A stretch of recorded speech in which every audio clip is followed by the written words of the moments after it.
Shalom everyone, I'm Helena, a student of the holy Torah at ACTC seminary. ప్రియ స్నేహితులారా, ఈ వారం తోరా పర్ష వయెషెన్ అంటే మరియు అతడు నివసించెను అని అర్థం. సెఫర్ తోరాలో ఇది 9వ పర్ష.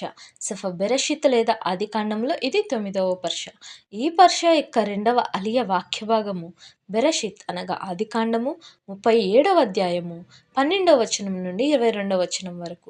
ఈ రెండవ అలియాలో సోదరులు షెకెములో గొర్రెలు మేపుతుండగా యాకోబు యోసేపును వెళ్ళి, నీ సోదరులు బాగున్నారా, మందలు సురక్షితంగా ఉన్నాయా చూసిరా అని పంపుతాడు. యోసేపు హెబ్రోను నుండి బయలుదేరి షెకెముకు చేరుకుంటాడు. కానీ అక్కడ వారిని కనుగొనలేక పొలంలో తిరుగుతూ ఉంటాడు. ఒక వ్యక్తి అతన్ని చూసి దోతాను వైపు వెళ్ళారు అని చెప్తాడు. సోదరులు దూరంగా యోసేపును వస్తుంటే గుర్తుపట్టి, ఇతడే ఆ కలలాడే కలల కంటొంటి, రండి ఇప్పుడు వచ్చేశాడు, చంపేద్దాం, ఒక గొయ్యిలో పడేసి అడవి జంతువు తినేసిందని చెప్పేద్దాం, ఇక అతని కలలు ఏమవుతాయో చూద్దాం అని కుట్ర చేస్తారు.